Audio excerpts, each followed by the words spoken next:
count to go out shopping for yourselves, is it? No, I'm not doing that. I'd like to, but I'm not. Okay, shared toothbrushes, intimate or unsanitary? Fuck off. 2 minutes. Yeah. And so now he's got a special machine put in the pool to make it ice cold. Is it possible you guys have too much money? The financial journey of Ozzy Osbourne, from poverty to rock empire born on December 3rd, 1948 in Aston, Birmingham, England. John Michael Osbourne grew up in a working-class family with few financial resources. The young man who would become world famous as Ozzy Osbourne faced difficulties from an early age, dropping out of school at 15 and working various manual jobs, including plumber's apprentice, slaughterhouse assistant, and factory worker in an automobile plant. His initial financial situation was so precarious that he served a brief prison sentence for being unable to pay a fine after breaking into a clothing store.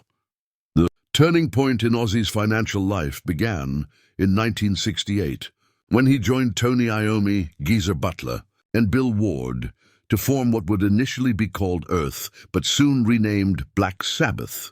The band emerged in a context of extreme economic hardship in industrial England, with the four young men sharing the dream of escaping poverty through music.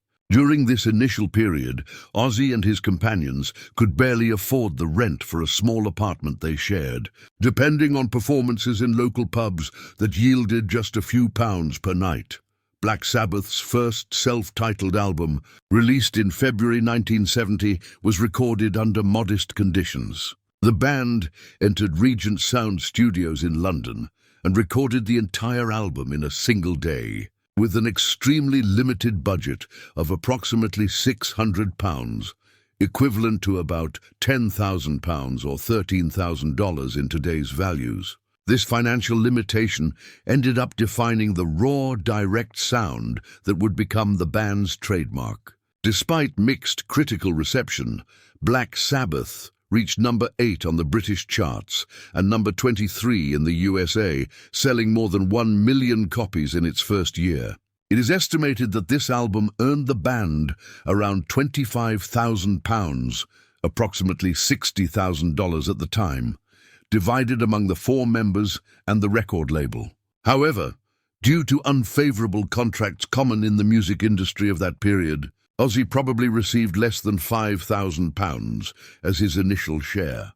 The success of the first album led the band to quickly release Paranoid, still in 1970. Recorded in just 6 days, with a slightly larger budget of approximately £2,000, this album defined Black Sabbath as pioneers of heavy metal. Paranoid reached the top of the charts in the United Kingdom and number 12 in the USA, with sales exceeding 4 million copies over the following years, with iconic tracks like $40,000 for the band. Again, due to unfavorable contracts and the royalty system of the time, Ozzy probably received about £20,000 personally, a considerable sum for a 22-year-old from a poor neighborhood, but far from the fortunes that artists today accumulate with similarly successful albums. In 1971, Black Sabbath released Master of Reality, which featured a heavier and more complex sound.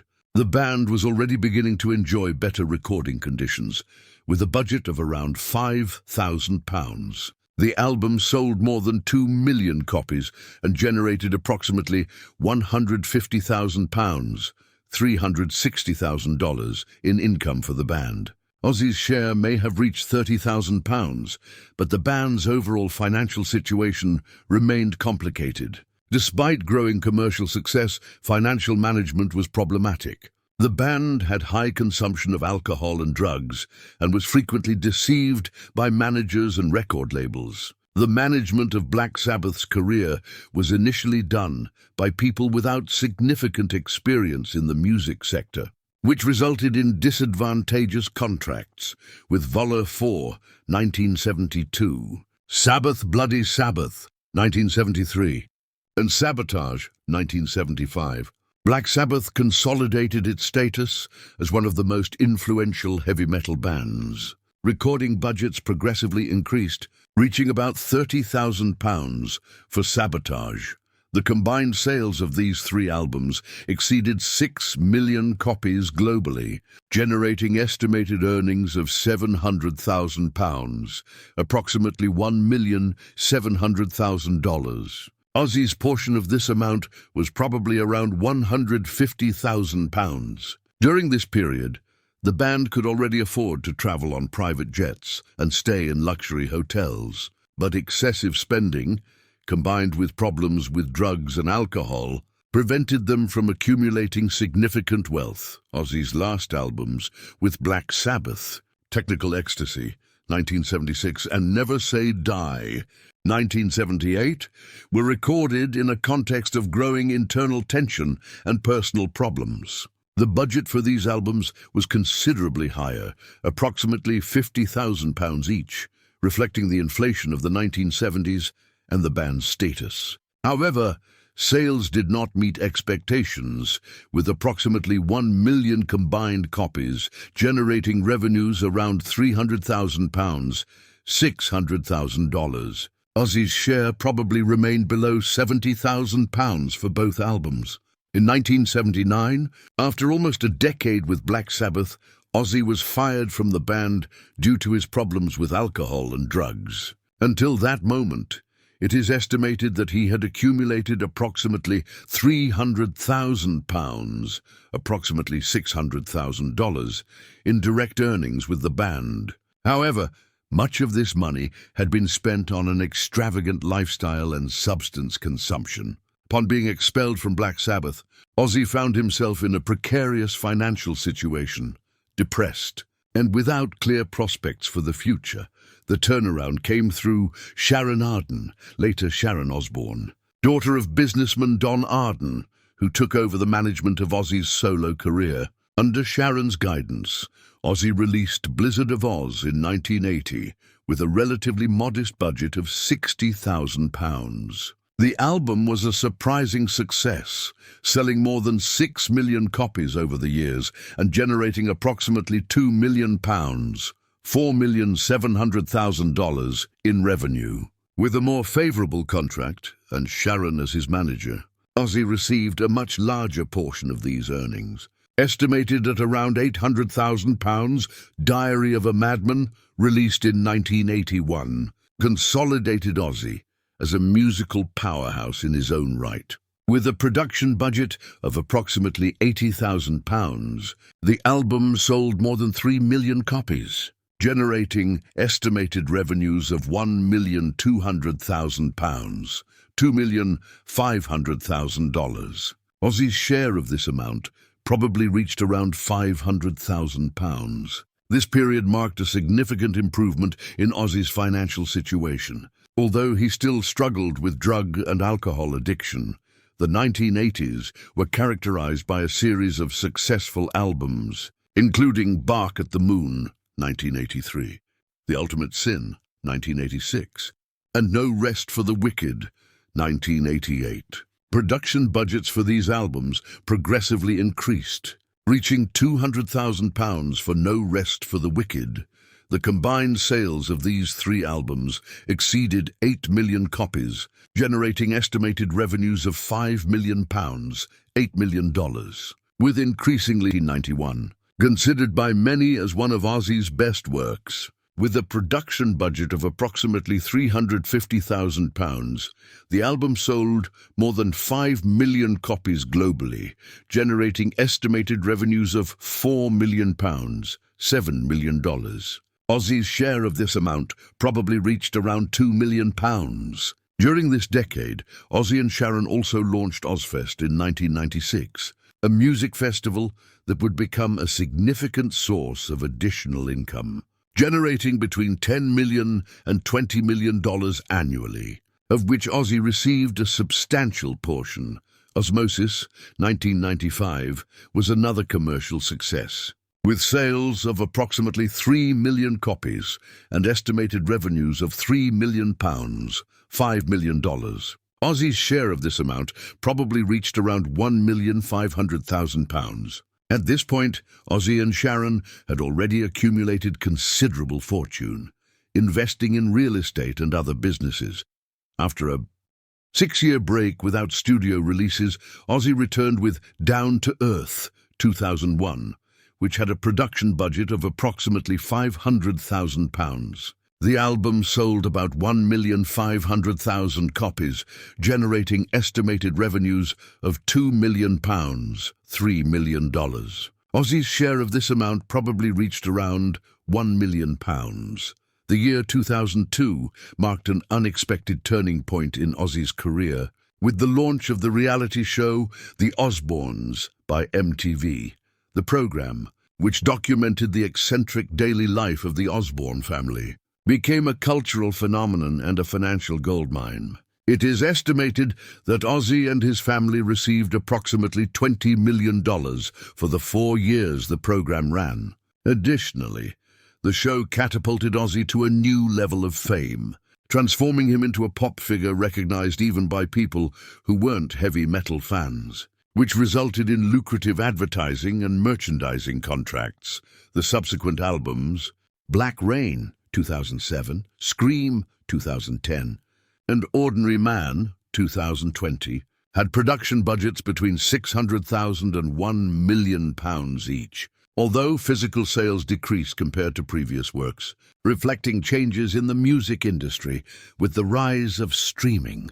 These albums still generated considerable revenue through digital sales, streaming, and licensing. It is estimated that these 3 albums generated approximately £6 million, $8 million in combined revenues, with Ozzy's share probably reaching £3 million.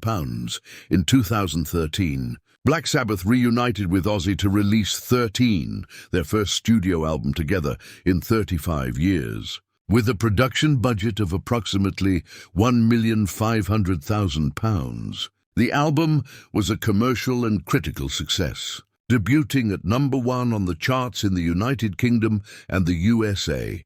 It is estimated that 13 generated revenues of approximately £5 million, $7 million, with Ozzy's share probably reaching £1,500,000. The world tour that followed the album's release generated additional estimated revenues of $60 million, of which Ozzy probably received about $15 million. In 2022, Ozzy released Patient Number 9, his last studio album before his death. With a production budget of approximately £1,200,000, the album was well received by critics and fans. Although physical sales were modest compared to his previous works, the album performed strongly on streaming platforms. It's estimated that Patient Number 9 generated revenues of approximately £3 million, $4 million, with Ozzy's share probably reaching £1,500,000 throughout his career. Ozzy did not rely solely on album sales to build his fortune. World tours were a significant source of income, with sold-out tickets in arenas and stadiums around the world.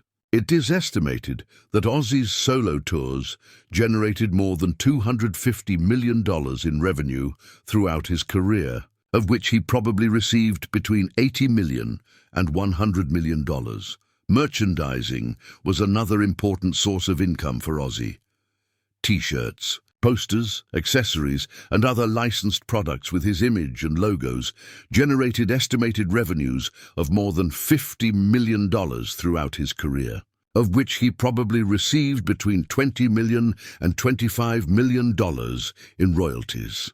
Additionally, the copyrights on his extensive discography continued to generate substantial income even decades after the initial release. With the advent of streaming platforms, Ozzy's catalogue gained new life, being discovered by younger generations of fans. It is estimated that streaming royalties and licensing of his music for use in films, TV shows, video games, and advertising generated more than $30 million in revenue, of which Ozzy probably received between $15 million and $20 million. Ozzfest, the music festival created by Ozzy and Sharon in 1996, was a significant additional source of income. Throughout its more than 20 years of existence, the festival generated estimated revenues of more than $150 million. of which Ozzy and Sharon probably received between $60 million and $75 million. Real estate investments also significantly contributed to Ozzy's fortune. Over the years, he and Sharon acquired several luxury properties in locations such as Beverly Hills, Malibu, and England. In 2007, they sold their Beverly Hills mansion for $11,500,000, having purchased the property for $4 million in 1999. In 2015, they bought a mansion in Hancock Park, Los Angeles, for $12 million. It is estimated that Ozzy and Sharon's real estate portfolio has a total value of approximately $30 million. Business ventures and diversified investments also contributed to Ozzy's fortune. Under Sharon's guidance, he diversified his investments in various industries, including entertainment, fashion, and technology. It is estimated that these investments generated returns of approximately $20 million over the years. It is important to note that not everything was a financial success in Ozzy's career.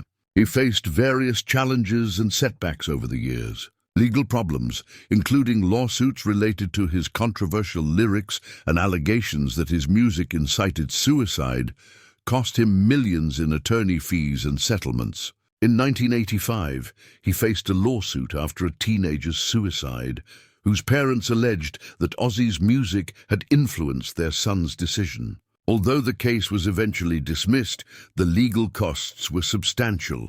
Health problems also impacted his finances. Over the years, Ozzy faced several serious medical conditions, including a Parkinson's diagnosis in 2003, publicly revealed only in 2020, and multiple surgeries after a quad bike accident in 2003 that nearly cost him his life. The medical costs associated with these health problems were significant, estimated in millions of dollars over the years. Additionally, the alcohol and drug addiction that permeated much of his career not only affected his health, but also had a substantial financial impact.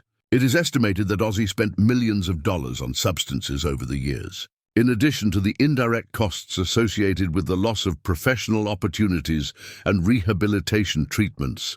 However, despite these challenges, Sharon Osbourne's astute financial management helped ensure that Ozzy's fortune remained substantial. Under her guidance, the Ozzy Osbourne brand was carefully cultivated and monetized in various creative ways. Transforming him into much more than just a musician, he became a cultural icon with global appeal. At the time of his death, it's estimated that Ozzy and Sharon Osbourne's combined net worth was around $220 million, of which approximately $130 million could be directly attributed to Ozzy. This represents an extraordinary financial journey for someone who started in extremely humble circumstances in a working-class neighborhood of Birmingham, Ozzy. Osbourne's financial story is a testimony to how talent, persistence, and the ability to reinvent oneself can lead to financial success, even when confronted with significant obstacles. From a young man who could barely pay rent to a rock legend with a diversified financial empire, Ozzy's trajectory demonstrates the transformative potential of the music industry. However, it also illustrates the challenges and pitfalls that many artists face, from unfavorable contracts and inadequate management to the dangers of addiction and excess. Ozzy Osbourne's financial legacy continues to grow even after his death, with his music catalogue generating substantial royalties and his image continuing to be licensed for various products. Additionally, documentaries, biographies, and other projects related to his life and career will likely generate additional revenue for his estate in the years to come. In many ways, Ozzy's financial story is as extraordinary as his music, a saga of extreme highs and lows, characterized by a remarkable ability to recover and reinvent. Like many artists of his generation, Ozzy did not begin his career with the primary goal of accumulating wealth. His passion for music and his desire to escape poverty were the initial driving forces. However, over the years, He and Sharon demonstrated a sophisticated understanding of the business aspects of the music industry, transforming Ozzy's artistic talent into a diversified financial empire.